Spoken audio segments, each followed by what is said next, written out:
Hello everyone, welcome to my YouTube channel Paarislearning. So in today's video we are going to discuss rise of Germany after the World War II. So let's proceed. So 30th अप्रैल 1945 में Hitler की suicide के बाद on मई 7, 1945 में Germany ने world war 2 में completely surrender किया।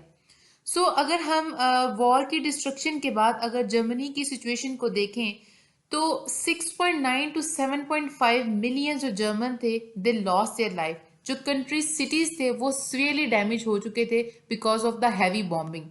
Agriculture जो production थी उसका सिर्फ 35% जो था वो रह चुका था। इंडस्ट्रियल आउटपुट जो है वो 33% रह गया था। इसी तरह से 3.6 मिलियन होम्स जो थे वो डिस्ट्रॉय हुए थे और 7.5 मिलियन जो लोग थे वो उस टाइम होमलेस थे। इसके बाद याल्टा कॉन्फ्रेंस हुई।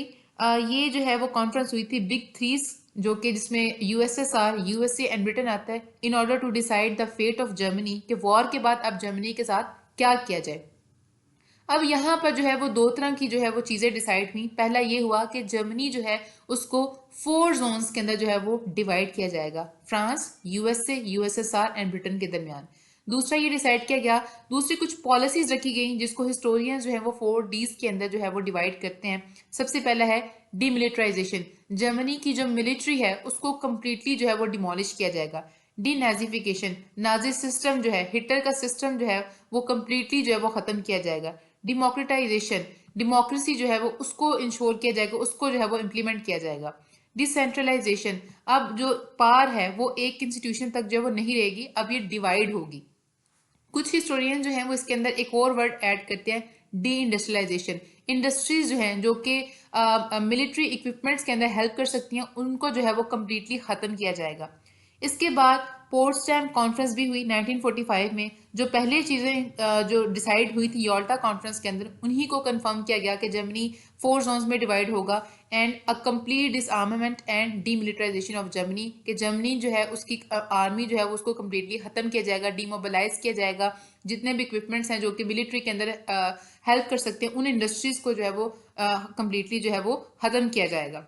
अब एक तो ड्यू टू द वॉर जो है वो जर्मनी की डिस्ट्रक्शन थी, जर्मनी जो था वो कम्प्लीटली डिस्ट्रॉय था। और इसके अलावा जो नई पॉलिसीज बनाई जा रही थी जो एलाइड पावर्स ने बनाई थी वो भी जर्मनी की रीबिल्डिंग की तरफ नहीं थी, वो भी जर्मनी को जो थी वो मजीद डिस्ट्रॉय करने के लिए बनाई गई। इस तरह की सिचुएशन के बाद जर्मनी जो है वो वर्ल्ड की 4th लार्जेस्ट इकोनॉमी कैसे बना। आज के टाइम के अंदर Germany is the top trading nation in the European union. इसके अलावा जो है जर्मनी जो है वो लार्जर एक्सपोर्टर्स है, machinery, motor vehicles, electric machinery and equipments जो हैं वो एक्सपोर्ट करते हैं, फार्मा प्रोडक्ट्स हैं।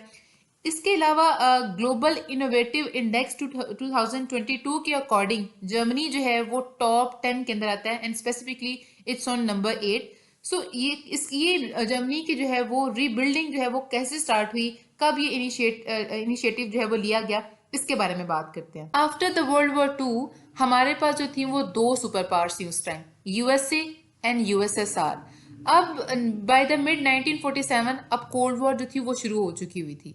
अब कोल्ड वॉर भी किन किन के दरमियान हो रही थी, यूएसए एंड यूएसएसआर। क्यों? क्योंकि इनमें जो था वो आइडियोलॉजिकल डिफरेंसेस थे। अब यूएसए जो था वो कैपिटलिस्ट सोसाइटी थी और जो यूएसएसआर था वो कम्युनिस्ट सोसाइटी थी और वो अपने ही सिस्टम को जो थे वो इम्प्लीमेंट करना चाह रहे थे। जब कोल्ड वॉर जो इनिशिएट हुई, कोल्ड वॉर जब स्टार्ट हुई तो अब हमारे पास जो था अमेरिका ने, यूएसए ने अपनी जो पॉलिसीज बनाई गई थी, जो चीज़ें सेट की गई थी उसको रिकंसीडर किया। अब 1949 के अंदर जो था अब जर्मनी जो था वो 2 पार्ट्स में डिवाइड हो गया था, एक वेस्ट जर्मनी था, एक ईस्ट जर्मनी था। अब वेस्ट जर्मनी किन के पास था, ब्रिटेन, फ्रांस एंड यूएसए के पास था, और जो ईस्ट जर्मनी था वो हमारे पास यूएसएसआर के पास था। तो अभी जो है जितनी भी हम डेवलपमेंट की बात करेंगे वो हम वेस्ट जर्मनी की करेंगे।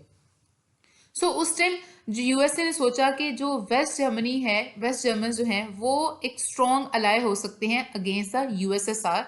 उन्होंने जो है वो अपनी पॉलिसीज को जो बनाई गई थी उसको रिकंसीडर जो है वो करना शुरू किया। Economic recovery of the Europe was dependent on the reactivation of German industry. अब उन्होंने सोचा कि अगर उन्होंने इस तरह से बात की कि अगर हम यूरोप की इकोनॉमिकली उसको रिकवर करना चाह रहे हैं तो वो डिपेंडेंट है कि अगर जर्मन इंडस्ट्री जो है ना उसको रीएक्टिवेट किया जाए, उसको जो है वो रीबिल्ड किया जाए। 1947 के अंदर जॉर्ज मार्शल जो हैं उन्होंने कहा कि यूनाइटेड स्टेट जो है वो प्रोवाइड करेगा economic assistance to restore the economic infrastructure of the post war Europe. उन्होंने कहा कि हम जो है ना वो असिस्टेंस जो है वो प्रोवाइड करेंगे ताकि पोस्ट वॉर यूरोप है जो डिस्टर्ब हुआ है, उसका इंफ्रास्ट्रक्चर जो है ना वो खराब हुआ है या डिस्ट्रॉय हुआ है, उसको जो है अब रिस्टोर किया जाएगा। देन इन अप्रैल 3, 1948 को जो यूएसए के प्रेसिडेंट थे ट्रूमैन, उन्होंने एक एक्ट साइन किया, इकोनॉमिक रिकवरी एक्ट 1948 में। इसको मार्शल प्लान भी कहा जाता है और ये 4 इयर्स का प्रोग्राम था। अब यहाँ पर जो यूएसए था उसने तकरीबन 13 बिलियन जो है, यहाँ पर 13 भी कुछ साइट्स कहती हैं और कुछ में जो है वो 15 बिलियंस भी आता है। ऑलमोस्ट 13 to 15 बिलियन जो था उन्होंने इकोनॉमिक रिकवरी के लिए वेस्टर्न यूरोप को भेजा ताकि जो वर्ल्ड वॉर 2 के बाद जो एरिया डिस्ट्रॉय हुए थे उनको रीबिल्ड किया जाए, जो ट्रेड बैरियर्स हैं उनको रिमूव किया जाए, इंडस्ट्री जो है उसको मॉडर्नाइज किया जाए, यूरोपियन जो प्रॉस्पेरिटी है उसको इंश्योर किया जाए और इम्प्रूव किया जाए। और सबसे मेजर एंड प्राइम रीजन था वो ये था, prevent the spread of communism. जो यूएसएसआर में जो कम्युनिस्ट सोसाइटी थी उसको जो है वो अब वो उस सोसाइटी का, उस आइडिया का जो है ना वो स्प्रेड ना हो, कम्युनिज्म जो है वो स्प्रेड ना हो। ये हमारे पास जो है वो आप कहें कि कोल्ड वॉर जो हुई थी उसके पीछे ये रीजन था। मार्शल प्लान जो है वो कोल्ड वॉर के पीछे भी का एक इम्पॉर्टेंट रीजन था जिसकी वजह से कोल्ड वॉर हो रही थी। Larger recipient of Marshall plan, अब मार्शल प्लान के जो रेसिपिएंट थे सबसे पहला जो है वो 26% मिल रहा था ब्रिटेन को, यूके को। देन 18% जो था उसको फ्रांस को मिला और 11% जो है वो जर्मनी को मिला, वेस्ट जर्मनी को मिला, जो कि यूएसए के पास था। इसके अलावा कुछ और कंट्रीज भी हैं। An year before the end of Marshall Plan in 1951, Germany had surpassed its pre-level industrial production level. अब 1951 में मार्शल प्लान के एंड होने से एक साल पहले ही जर्मनी ने जो है वो अपने प्री जो वॉर इंडस्ट्रियल प्रोडक्शन थी उस लेवल को भी सरपास कर लिया हुआ था। अगर हम जर्मनी की इकोनॉमिक मिरेकल की बात करते हैं तो हमें 2 नामों को जो है वो जरूर याद रखना चाहिए। पहले हैं वॉल्टर ओइकन जो कि जर्मन इकोनॉमिस्ट थे। उन्होंने एक कॉन्सेप्ट दिया, सोशल मार्केट इकोनॉमी। अब ये कॉन्सेप्ट जो है वो फ्री मार्केट कैपिटलिज्म को जो है वो प्रमोट करता है, लेकिन यस ये कॉन्सेप्ट ये कहता है कि जो भी सोशल पॉलिसीज जो है वो क्रिएट की जाए उसमें जो है वो गवर्नमेंट की इन्वॉल्वमेंट होनी चाहिए। इसके अलावा इन्होंने जो न्यू जर्मन करेंसी थी उसको इस्टेब्लिश करने में हेल्प की। उन्होंने कहा कि लार्जर टैक्स जो है उनको कट किया जाए और जो प्राइस कंट्रोल का जो रूल था, ये पॉलिसी चल रही थी, उन्होंने उसके रिमूवल के लिए भी काम किया। उसके बाद जो दूसरा इंपॉर्टेंट नाम है वो है लुडविग एरहर्ड, जिनको कहा जाता है the father of Germany's economic miracle. अब ये कह सकते हैं कि इनकी पॉलिसीज को इन्होंने जो है वो इम्प्लीमेंट किया है। अब हम बात करते हैं करेंसी रिफॉर्म की, जो कि एक बहुत बड़ा रीजन था जर्मनी के इकोनॉमिक मिरेकल में। लुडविग एरहार्ड जो थे वो उन्होंने जो है वो सबसे पहले करेंसी रिफॉर्म की। 1948 के अंदर उन्होंने जो है जो मिलिट्री मार्क था जर्मनी की करेंसी के ऊपर उसको ख़त्म किया, उसको रिप्लेस किया विद द डुइश मार्क। और इसके साथ साथ जो प्राइस कंट्रोल की जो पॉलिसीज चल रही थी उनको ख़त्म किया। अब इन इनिशिएटिव्स के साथ वो ये चाह रहे थे कि जो महंगाई है, इन्फ्लेशन जो है वो भी खत्म हो और जो शॉर्टेजेस हैं वो भी जो हैं उन पर भी जो है वो ओवरकम किया जाए। ये है हमारे पास ये प्री वॉर की करेंसी और ये हमारे पास जो है जो रिप्लेस्ड हुई थी करेंसी वो ये है। बाय 1950 अब यूके एंड फ्रांस जो था उन्होंने भी यूएसए को फॉलो किया और जो जर्मन की हैवी इंडस्ट्रीज की जो डिसमेंटलिंग चल रही थी, जो उनको डिस्ट्रॉय किया जा रहा था, अब वो उन्होंने भी जो है इस चीज़ को स्टॉप किया। 1950 एंड 1959 के दरमियान जो है जो जर्मनी थी उसकी जो जीडीपी थी वो राइज हुई नियरली 8% पर एनम, जो कि यूरोप के अंदर सबसे ज़्यादा फास्ट थी। देन इन 1955 में जो मिलिट्री ऑक्यूपेशन थी वेस्ट जर्मनी में वो एंड हुई और 1955 के अंदर जो है वेस्ट जर्मनी ने नेटो को ज्वाइन किया, जो कि 1948 के अंदर फॉर्म हुआ था। अब इसके पीछे जो बड़ा रीज़न था वो था वेस्ट जर्मनी को प्रिपेयर करना against the USSR. Then in 1957 अब जो वेस्ट जर्मनी था वो हमारे पास one of the founding nation थी यूरोपियन इकोनॉमिक कम्युनिटी के अंदर।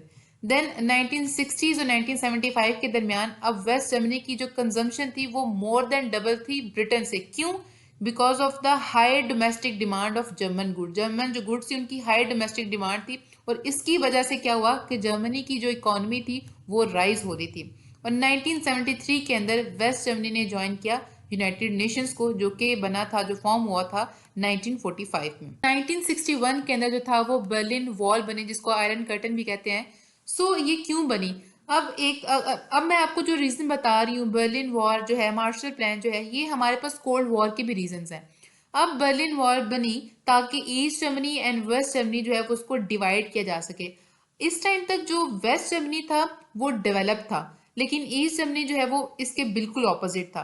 अब 1961 से लेके 1989 तक जो है वो borders between East and West Germany continue to be incredibly difficult and dangerous to cross. अब जो था दोनों नेशंस के लिए जो था इन बॉर्डर्स को क्रॉस करना डिफिकल्ट था और डेंजरस था।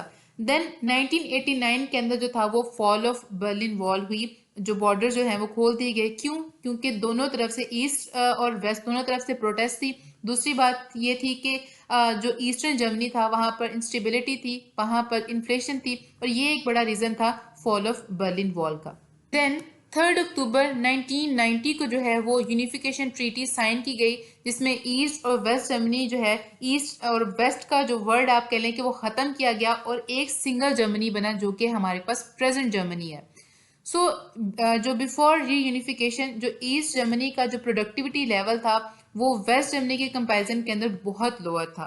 अगर आप देखें तो रीयूनिफिकेशन के बाद ईस्टर्न जर्मनी ने जो है वो सिर्फ 8% कंट्रीब्यूट किया जो ओवरऑल नेशन के जीडीपी के अंदर। सो यहीं से आप कंपैरिजन कर सकते हैं।